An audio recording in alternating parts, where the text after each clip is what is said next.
Welcome to the Home Fashion Shoe. Today we're going to demonstrate how to measure for, cut, and install our new Drapery Pleat Pin product. This is a wonderful product that allows you to create a beautiful panel of drapery, and it's very simple to put together, and it hangs in beautiful even pleats. Each Drapery Pleat pin comes with the center portion and two pins that are used to install it in your panel. So we're going to show you how to do that now.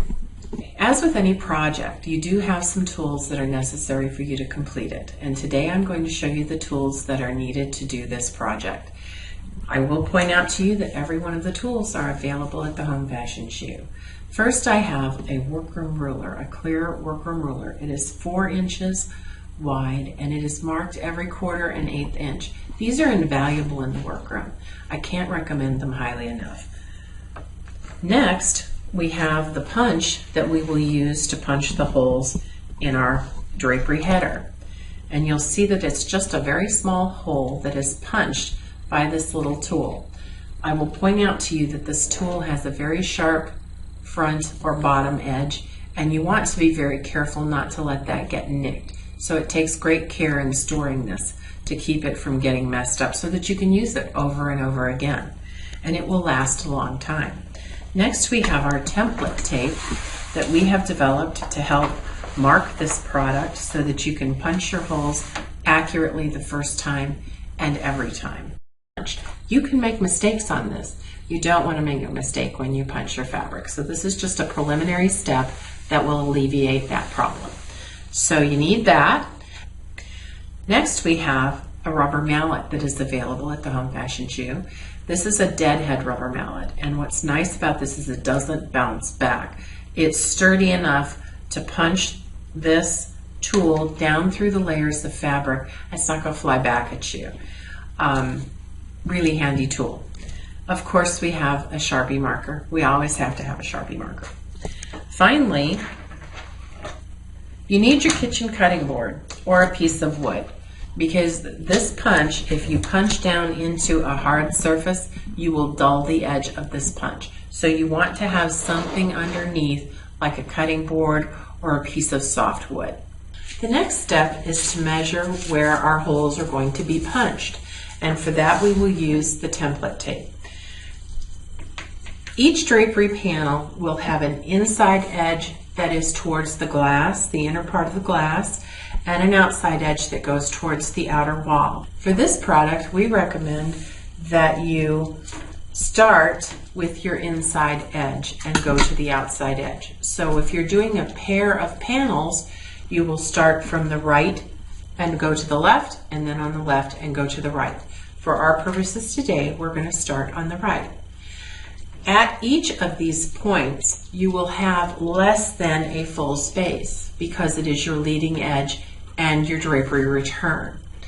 So it is recommended that that space be in the range of 2.5 inches. So we are going to start at 2.5 inches, and then we will measure our hole spacing across the piece. So I'm going to take my tape and I'm going to place it at the inside edge.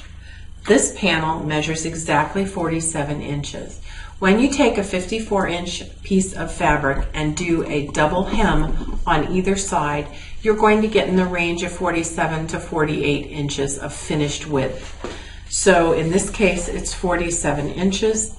My first mark is going to be to put a line 1 inch from the top of the tape. So I'm going to take my marker and I am going to draw a line 1 inch from the top all the way across my drapery.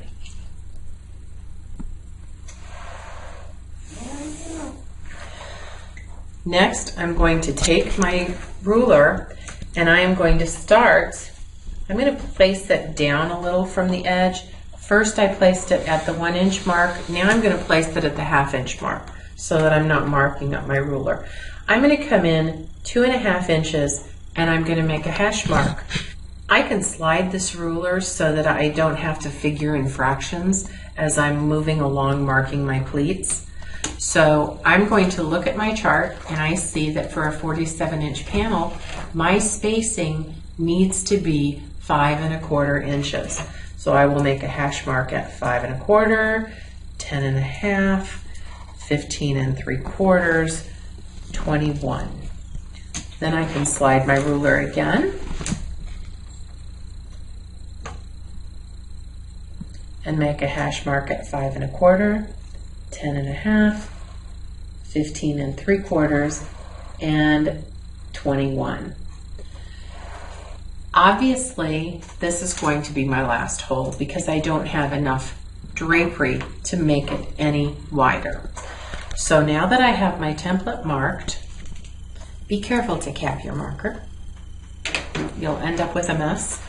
I'm going to peel the tape from the back of the template tape, or the tape protector from the back of the template tape, and I'm going to place the template tape on my panel and press it into place. As you can see, this gives me a very accurate mark for my hole punch. The next step in our process is to punch the holes. As we talked about earlier, I do have my kitchen cutting board underneath these panels. So I'm going to take my punch, I'm going to place it right over where those two lines intersect. I'm going to put my fingers like this. I recommend that you do this because if you do this, your knuckle is going to be right in the line of that mallet. If you miss, it hurts. So don't do that. So if you put your hands like this and hold that punch upright, a couple of good taps, and you have a perfect hole all the way through the fabric. Sometimes you have to work the little dots out, but you have a perfect hole.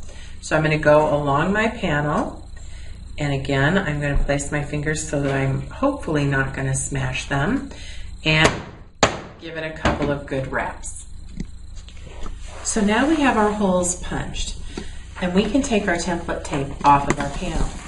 So as I peel it off, I'm going to replace this tape cover so that I can reuse my template tape. And you can do this several times. It's nice to be able to reuse a product. Okay, so I'll set that aside.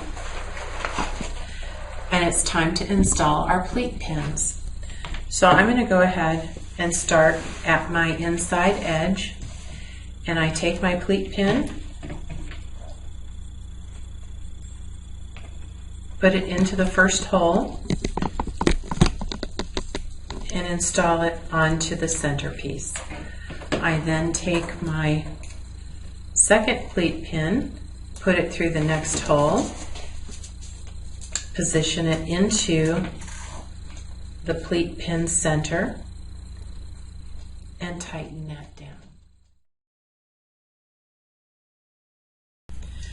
So here we have our finished panel, and you can see that it makes beautiful, even folds in the fabric. It gives it a very nice look. I'm showing it on a 1-inch acrylic rod that will be available through the Home Fashions U. The 1-inch rod is the maximum diameter that you can use with this product. However, you can certainly use smaller diameter decorative rods. You can use it for shower curtains also. It makes a wonderful shower curtain. So we're very happy that you joined us for this demonstration, and we hope you enjoy the pleat pin product.